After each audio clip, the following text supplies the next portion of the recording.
Captain Foley and Commander Cockings here, guys. Hello, everyone. Again, always. Welcome back. Today is a very exciting day over here at Trekyards as we are doing something new. This is our first ever episode of Trekyards Originals, where we take a fan-created ship design and flesh it out completely to give you all the specs, details, history, and complete story of it with that very special Trekyards polished look. Today we have with us Michael Freitas. Hi, Michael. Freitas. Hey there. Hey. A friend of mine who designed and constructed the topic of today's episode, the Terrorbird, a motion picture era Romulan vessel. Looks nice over there. Yeah. Now, this design is completely original and something none of you have ever seen before. Because Michael donated to the Indiegogo campaign. Thanks, Michael. He gets. You're welcome. He gets to not only have his ship featured on our show, but also gets to join us on screen to discuss it. So welcome, Michael. It's nice to have such a talented, creative person as yourself joining us today. Well, thanks for having me. So yeah, welcome to the show, Michael. I just can't wait to make official all the stuff we've been talking about for quite a while now. You know, give the ship life and a place in the Trek universe. It's going to be great. So thanks, guys. A real pleasure to be here. Let's get right into the Terrorbird. From a basic standpoint, it is a stealth strike cruiser, also known as the Terrorbird class. This ship has an interesting past, having been both a Romulan Star Empire construction and then a Tal Shiar secret project. First, a Romulan military cruiser, but when the Tal Shiar saw potential in its design, they had the project officially canceled, but continued development in secret at one of their covert research facilities, and all records of its design were erased. So the Tal Shiar then commissioned 3 of these now stealth strike cruisers as part of their move back into the galactic stage, just like what they did with the prototype Warbird in Baz Terror. This ship was now designed to infiltrate enemy space, observe and then destroy any enemy asset that was considered a threat to the Romulan Empire. Each of these 3 vessels had a specific enemy region to infiltrate, testing the galaxy once again. But since we didn't officially see the Romulans until TNG, I think it's fair to say something went wrong, but we'll talk about that a bit later. Yeah. The ship's R&D was about a year under the original military contract before being shut down by the Tal Shiar, who then altered the original space frame, and after about another 2.5 years of development and construction in a hidden Tal Shiar asteroid base, the first of its class was launched in 2294. Part of its development was done so it could outmatch the new Federation flagship, the USS Enterprise 1701B, which was launched less than a year before. So additions made by the Tal Shiar Tactical Research Division included 2 independent low-power cloaking devices, the ability for the ship to separate in emergency, and then it could partially reintegrate, but because of the complex nature of it, it required a starbase or repair facility to really bring it back to fighting capacity, additional armour, and it replaced the more conventional warp engines with special retractable armoured ones, which we'll talk about later. Unlike previous Romulan ships, this vessel was designed as a stealth cruiser with a serious punch. A larger ship with more power allowed the cloaking device to be active with enough power available for other systems, even active at warp. The Terrorbird had a number of different flight modes, stealth mode being one of them, which turned off all non-essential systems, with both cloaking generators working in conjunction. This meant that almost no radiation could escape that could be detected. Part of this was the new improved warp engine configuration. So by having the warp coils inside the ship and its hull armor meant that almost no power emissions could be detected from the warp drive. And this made the ship even more effective at cloak. And this combined with the brand new special hull plating, which was used for the ship. It wasn't as effective as conventional armor in stopping energy weapons, which wasn't its purpose, but it was designed to reduce all other emissions by a further 25%. So in stealth mode, the ship was almost undetectable, but still incredibly effective, even with weapons charged and at low warp. So let's give a sense of scale here. This was a fairly large ship compared to the other ships of the era, at 480 meters long, with the Enterprise B measuring in at 469 meters. As we can see from the animation next to us, it fits in between the original series-style Romulan ship and a larger Romulan warbird of the next generation, showing that this was the beginning of their development of larger ships. The Terrorbird class has 25 decks and a crew complement of around 500 personnel, with at least half of them being highly trained strike operatives, which specialized in planetary or boarding party surgical strikes. Yeah, part of the ship's development was the installation of a brand new warp core design, and the Terrorbird was the test bed for this new innovation. This was the Romulans' first attempt to move away from the traditional matter-antimatter warp core design and involved either harnessing directly or artificially generating soliton radiogenic isotopes that are found in the very heart of stars and infusing those directly into the warp core reaction. So this was the Romulans' first step towards the artificial singularities that we see powering TNG-era Romulan ships. This new design infused a steady stream of these radiogenic isotopes directly into the matter portion of the matter-antimatter stream, and this then in the actual warp reaction magnified it, generating a far greater power output. This was equivalent to the later on Galaxy-class warp engine design, but far less stable, as the reaction was only a partially controlled one. And after a few major incidents, its technology proved fundamentally flawed and was abandoned in favour of their artificial singularity research. The ship design was also very unique in the Romulan fleet, having a secondary warp drive pod located at the top of the ship, which could be used to power the vessel effectively even after separation occurred, meaning both halves of the ship still maintained warp capability. While it was designed to work independently, it could still be tied into the primary warp core and used in conjunction with the main warp drive. By doing this, the ship could achieve its maximum warp speed of warp 8 for 6 hours before the enhanced warp core had to be completely shut down and allowed to cool, since the intermix chamber would reach extremely high levels of both heat and radiation. This left the ship vulnerable and detectable even when cloaked, as the additional shielding did little to contain this radiation. This was a definite weakness in the design of the ship. The ship had two separate impulse drives consisting of 3 engines. One large drive located at the back of the main hull, and 2 smaller ones at the rear of each wing. As far as warp goes, the ship had a maximum speed of warp 8 for 6 hours, as Stuart just said, a maximum safe speed of warp 6 with cloak engaged, and a recommended safe cruising speed of warp 5. And of course, its battle-ready speed of warp 2.5, which allowed weapons to be fully charged, shields on standby, and a fully operational cloak. This was used for quick strike attacks and was basically what the ship was designed for. So yeah, like warp in, decloak, fire plasma torpedoes and disruptors on the unsuspecting target before they could raise shields, and then either destroy them or board them. The Terrorbird in action, everyone. So it sounds like you're getting a bit excited about weapons there, Stuart. So might as well talk about the armaments of the Terrorbird. Yeah, it had 2 primary forward-facing plasma torpedo banks, which could accumulate or focus the plasma into one large torpedo of varying strengths as needed.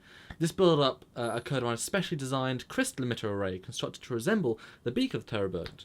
There were 2 forward-facing wing-mounted disruptor cannons, which were very similar to what the Derelicts used, which deployed from the interior tips of the wings and focused energy directly from the warp nacelles. This was much like the 1701 refit that fed phaser power through the warp engines to increase energy output, and having those disruptors built this way gave them even more punch than the refit.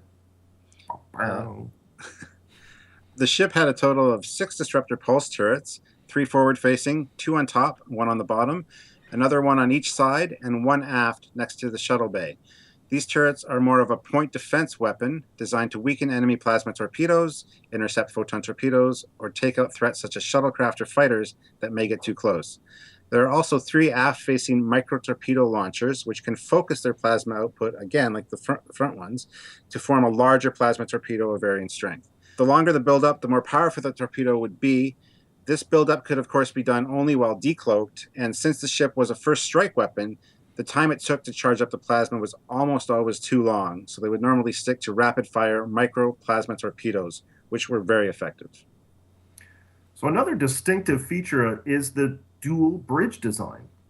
While the main command bridge is nestled snugly away in the middle of the ship, it also has a gunnery bridge located in the head of the Terrorbird that consisted of 6 stations, 1 for each plasma turret, as well as a central command position, which allowed for a gunnery commander to stand and coordinate all weapons fire. The secondary bridge can be used as an emergency bridge, should the main bridge or auxiliary control become damaged. Cool. So now to the cloaking system of this beast. This Terrorbird is outfitted with the first new line of enhanced ferritous dual emitter cloaking devices, named after the ship's creator. This means that each cloaking device is in fact two emitters which help cloak a different frequency of matter. So running both concurrently requires less power and gets a far more refined result with less radioactive emissions. The Terrorbird, as we said, can separate into two major sections. Each has its own cloaking device. Should neither rise to separate, each ship can still maintain a full stable cloak and warp away. However, these units are primarily used in conjunction when the ship is under normal operation. Both cloaking devices create a cloaking field which intersects, allowing for better output, lower energy consumption and increased performance. Plus, in the event of one becoming damaged, there's redundancy, and while one cloak is not as effective as both combined, it's about as effective as the old TOS style, so still pretty effective. The new system reduced tachyon emissions by an additional 50% over older cloaking systems.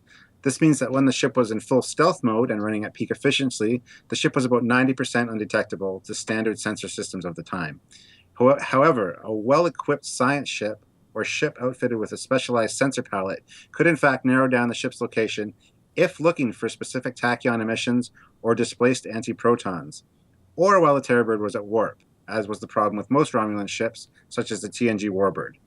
However, upon dropping out of warp and initiating full stealth protocols, the ship was extremely difficult to pinpoint. The ship had a complement of 3 standard shuttles and 2 troop transports, as well as a reconfigurable shuttle, which could be used as a sensor decoy or a suicide shuttle. Now, these sensor decoys and suicide shuttles are frequently used in Starfleet battles. The sensor decoy shuttles are very effective at either scrambling enemy sensor systems, making lock-on to the Terrorbird nearly impossible, which aided the craft if they become damaged or detected too early. The suicide shuttle is exactly what it sounds like and was a last defense weapon launched fully loaded with armaments that either impacted with enemy shields, causing massive damage, or were used more as a proximity-type mine. When the ship moved too close, well, you get the idea. And were these ships manned, Stuart, do you think, or not? Depends on the race. And for the Romulans? With the Romulans, I would say no. Okay. They wouldn't be manned. So, we mentioned that only 3 of these ships are ever constructed, and that this new engine design ended up being a failure. So, well, the Terrorbird was a mixed bag, and it's worth pointing out exactly what happened to these, well, only 3 vessels that were ever constructed. So the first vessel was launched as a response to the Enterprise B and was tasked to stalk the ship, destroying settlements in neighboring sectors, similar to Balance of Terror. It was a test of the ship's cloak and stealth mode. Despite several close calls, the Terrorbird performed flawlessly. The Tal Shiar launched its sister ships within 12 months, and emboldened by their success, they set each ship to take on a different enemy. The prototype stayed in Federation space, tasked with the disruption of major dilithium trade routes. The second ship was sent to destroy shipyards and important tactical installations in Gorn space, and the third was sent to Tholian space to weaken their forces as a first strike to eventually retake a number of systems lost over the decades. So each of these ships had an experienced Tal Shiar crew. However, each had different strategies. These ships are stealth strike cruisers, not battleships, and while they might be armed to the teeth, the power cores become far more unstable the more power and the more you tax it. So, yes, the ship that was sent to Tholian space, it tried to go toe-to-toe with an entire fleet of Tholian ships, and in the process it overloaded the warp core, causing catastrophic failure, and the commander had no choice but to self-destruct in order to avoid being captured. So, great job, guys. The Gorn also proved more resourceful. While the Terrorbird was destroying tactical installations and shipyards, the Gorn worked out that it was in fact a cloaked ship. They created a rudimentary sensory net, much like they did in TNG with Sela, and in an ambush, the Gorn ships got a few good hits on them using their very powerful Gorn plasma torpedoes, which disabled the cloak, and once that was down, well, the ship really wasn't designed to be in an actual fight.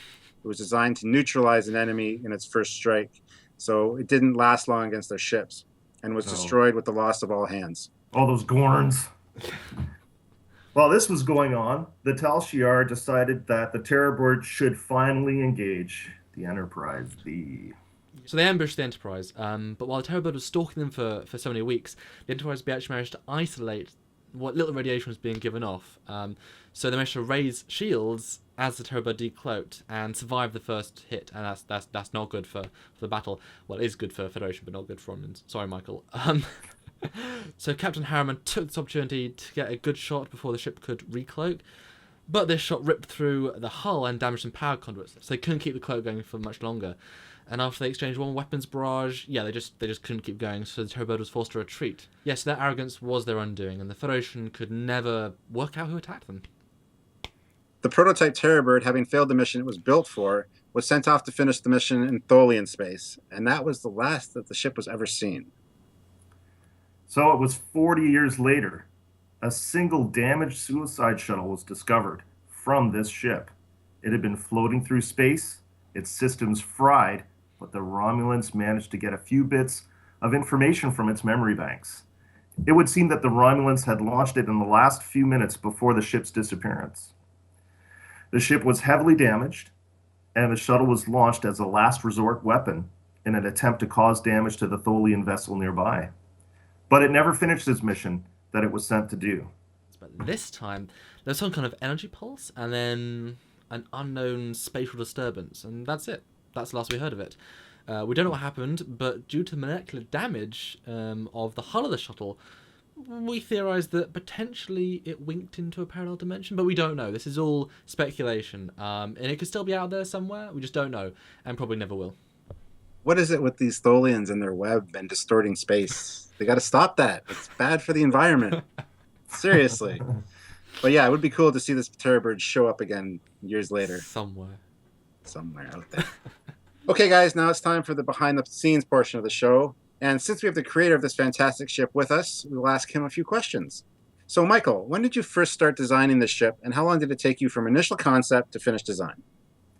Well, that's a good question there, Stuart, because this actually started back in the mid-'80s when some friends of mine were playing Starfleet battles, and they asked me to sort of come up with some interesting Romulan designs. The process of making the ship model itself really started in a woodworking class where I was just whittling a piece of pine and started with the head and gradually over the years worked my way down from the head to the neck to the body, not really knowing what the ship itself was going to look like. It was a very organic process for me. So there were some things that I added and took off, didn't liked, tweaked. So yeah, that was generally how that went down. So that would have been probably 1987 to 2013. Oh, wow. Wow, longer development period than most ships in Star Trek. Hey, you got a week to do this. Come on now. So the actual physical model is about 17 inches from wingtip to tail and is extremely light.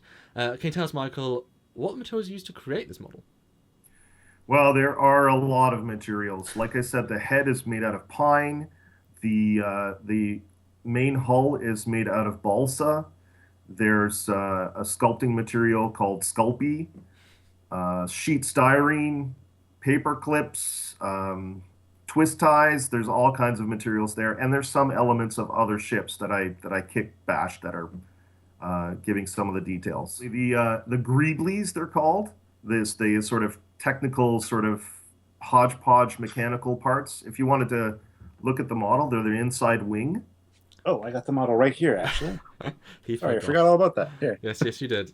So this part here. Yeah, those are called greeblies. Mm-hmm. They came from the Star Wars. It was a Star Destroyer that it came from, and the weapon turrets themselves are also from Star Destroyers. Well, we'll have better graphics at the side there. This is Michael Freitas, the designer of the Romulan Terrorbird. Check out part 2 next week.